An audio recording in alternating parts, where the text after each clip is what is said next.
ഞാനിപ്പോൾ എത്താം. ശ്രീ ഷോൺ ജോർജ് കൂടി ചെയ്യുന്നു. ശ്രീ ഷോൺ ജോർജ്, 1,72,00,000 രൂപ എങ്ങനെയാണ് 2,70,00,000 അതിനെക്കുറിച്ച് അറിവുണ്ടോ? എംപവർ ഇന്ത്യ എന്നുൾപ്പെടെ ഈ CMRLന്റെ ഉടമസ്ഥർക്ക് ഉടമസ്ഥാവകാശമുള്ള അദ്ദേഹത്തിൻ്റെ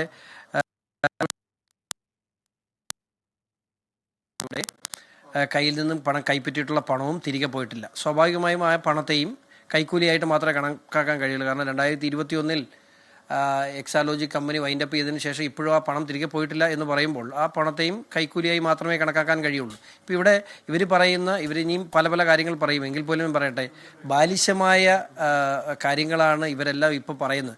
ആദ്യം CPMന്റെ സംസ്ഥാന സെക്രട്ടറി പറഞ്ഞിട്ടുള്ള 2 കമ്പനികൾ തമ്മിലുള്ള ഇടപാട് മാത്രമാണിത്. അത് നിങ്ങൾക്ക് എന്താണെന്ന് ചോദിച്ചു. ഇതിനകത്ത് ഞാൻ വളരെ കൃത്യമായിട്ട് പറയാം. കേരള സംസ്ഥാന സർക്കാരിൻ്റെ കീഴിലുള്ള KSIDC എന്ന് പറയുന്ന പൊതുമേഖലാ സ്ഥാപനത്തിന് 13.4% ഷെയറുള്ള CMRL കമ്പനിയിൽ നടന്നിട്ടുള്ള ഈ അഴിമതി 100% പ്രതിയായിട്ടുള്ള മുഖ്യമന്ത്രിയുടെ മകളാണെങ്കിൽ അതിൽ മുഖ്യമന്ത്രിയും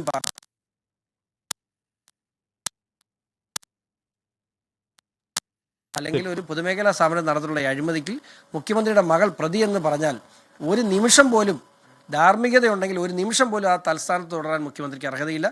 അദ്ദേഹം എത്രയും പെട്ടെന്ന് രാജിവെച്ച് മാതൃക കാണിക്കുമെന്ന് ഞാൻ വിശ്വസിക്കുന്നില്ല. പക്ഷെ അതാ വീണ്ടും ഒരു തദ്ദേശ തെരഞ്ഞെടുപ്പും വീണ്ടും ഒരു നിയമസഭാ തെരഞ്ഞെടുപ്പിലേക്ക് മടുക്കുകയാണ്. ഇപ്പോ പാർട്ടി കോൺഗ്രസ് ചർച്ച ചെയ്യണേ, ഇത്തരം കാര്യങ്ങളൊക്കെ ചർച്ച ചെയ്യാനുള്ള സ്ഥലമല്ലേ പാർട്ടി കോൺഗ്രസ്. ഇനി കേവലം മാസങ്ങൾ മാത്രമേ ഉള്ളൂ, അല്ലെങ്കിൽ കേവലം കഷ്ടിച്ചു ഒറ്റ വർഷമേ ഉള്ളൂ. എപ്പോഴും കേന്ദ്ര ഏജൻസികളെ പറ്റി പറയപ്പെടുന്ന ആരോപണം തെരഞ്ഞെടുപ്പാകുമ്പോൾ അവതരിക്കുകയും തെരഞ്ഞെടുപ്പ് കഴിയുമ്പോൾ നിഷ്ക്രമിക്കുകയും ചെയ്യുന്ന ഒരു സംവിധാനം എന്നുള്ളതാണല്ലോ. ഷോൺ ജോർജ്, ഈ പറയുന്ന കാര്യങ്ങൾ കേന്ദ്രത്തിന് നടാടെയുള്ള അറിവല്ല. ഷോൺ ജോർജ് പരാതി കൊടുക്കുമ്പോൾ മാത്രം അറിയുന്നതല്ല, അല്ലെങ്കിൽ മനോരമ പത്രത്തിൽ ബൈലൈനിൽ ഒരു വാർത്ത വരുമ്പോൾ മാത്രം അറിയുന്നതല്ല. അതിനും 2 വർഷം മുൻപ് കേന്ദ്രത്തിന്റെ കയ്യിൽ ഈ വിവരങ്ങൾ ഉണ്ടായിരുന്നതാണ്. ഒരു കുഞ്ഞു പോലും അറിഞ്ഞിട്ടില്ല. പത്രത്തിൽ വാർത്ത വരുമ്പോൾ മാത്രമാണ് ഈ കാര്യങ്ങൾ പുറത്തേക്ക് വരുന്നത്.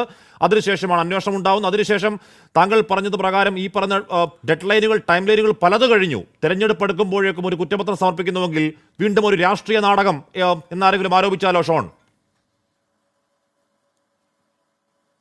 ദേവി, ഇത് ഹാഷ്മി അത് പറയരുത്. കാരണം ഇത് എന്താണെന്നും ഏതാണെന്നും ആരേക്കാൾ നന്നായിട്ട് അറിയാവുന്ന മാധ്യമപ്രവർത്തകരിൽ ഒരാളാണ് ഹാഷ്മി അത് ആവർത്തിക്കില്ല. കാരണം ഈ കേസിൻ്റെ നാൾ വഴികളിൽ, പ്രത്യേകിച്ച് 2024 ജനുവരി 31 ഈ കേസിൻ്റെ അന്വേഷണം പ്രഖ്യാപിക്കുന്നത്. അന്വേഷണം പ്രഖ്യാപിച്ച മുതൽ ഇതുവരെയുള്ള കാര്യങ്ങൾ ഞാനറിയാം. ഏറെക്കുറെ 3 ഹൈക്കോടതികളിലായിട്ട് 5 കേസുകളെ നേരിട്ടാണ് ഈ കേസ് ഇവിടം വരെ എത്തിച്ചത്. വേറെ ആരുമില്ലായിരുന്നു. ഞാൻ വളരെ നിഷ്പക്ഷമായിട്ട് പറയട്ടെ, അവിടെ 5 കേസുകളെ നേരിട്ട് ഞാൻ ഇപ്പോഴും പറയാമല്ലോ. ഇത് എന്നെ സംബന്ധിച്ചിടത്തോളം എൻ്റെ സംസ്ഥാന president Rajeev Chandrasekhar, Shri V Muraleedharan, Shri K Surendran, ഇവരൊക്കെ ഏത് ഘട്ടത്തിലും എന്നോട് എന്തും പറയാൻ സ്വാതന്ത്ര്യമുള്ള ആളുകളാണ്. ഞാൻ ഇവരോടെല്ലാം ചോദിച്ചിട്ടുണ്ട്. എന്തെങ്കിലും ഇത് ഈ പറഞ്ഞ എല്ലാവരും മാധ്യമങ്ങൾ പലതും പറയുമ്പോൾ ഞാൻ ഇവരോടൊക്കെ ചോദിച്ചേട്ടാ, ഞാൻ ഇതുമായിട്ട് പോയിട്ട് ധൈര്യമായിട്ട് മുമ്പോട്ട് പോകാൻ മാത്രമാണ് എൻ്റെ നേതാക്കളെല്ലാം എന്നെ ഈ കാര്യത്തിൽ പ്രോത്സാഹിപ്പിച്ചിട്ട് മാത്രമേ ഉള്ളൂ. ഒരടി പുറകോട്ട് പോകരുത്, ഷോണിൻ്റെ പോരാട്ടം മുമ്പോട്ട് പോകട്ടെ എന്ന് മാത്രം എൻ്റെ പാർട്ടി നേതാക്കൾ പറഞ്ഞിട്ടുള്ളൂ. ഇവിടം വരെ ഇതിന് ഒരു തടസ്സവും 2022 ഞാനൊരു കാര്യം വേണ്ടി ഈ എൻ്റെ കേസിലൂടെയാണ് KSIDC എന്ന് പറയുന്ന ഫാക്ടർ, അല്ലെങ്കിൽ ഒരു പൊതുമേഖലാ സ്ഥാപനം അല്ലെങ്കിൽ സർക്കാരിന് നഷ്ടമുണ്ടാകുന്ന ഒരു കാര്യത്തിന് ഈ കേസിലേക്ക് വന്നതോടുകൂടിയാണ് ഇതിൻ്റെ സാമൂഹ്യ പ്രസക്തി ഉണ്ടാകുന്നത്. അല്ലെങ്കിൽ ഗോവിന്ദമാഷ് പറഞ്ഞ പോലെ 2 കമ്പനികൾ തമ്മിലുള്ള ഇടപാട് മാത്രമായിരുന്നത്.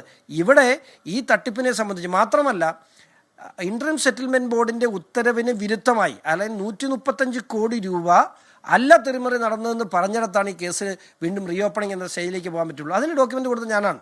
അപ്പോൾ സ്വാഭാവികമായിട്ടും ഈ കേസ് ഞാൻ വന്നതിന് ശേഷം ഈ നിമിഷം വരെയും ഒരലംഭാവവും ഈ കേസിനകത്ത് ഉണ്ടായിട്ടില്ല എന്ന് എനിക്ക് ഉറപ്പിച്ച് പറയാൻ കഴിയും.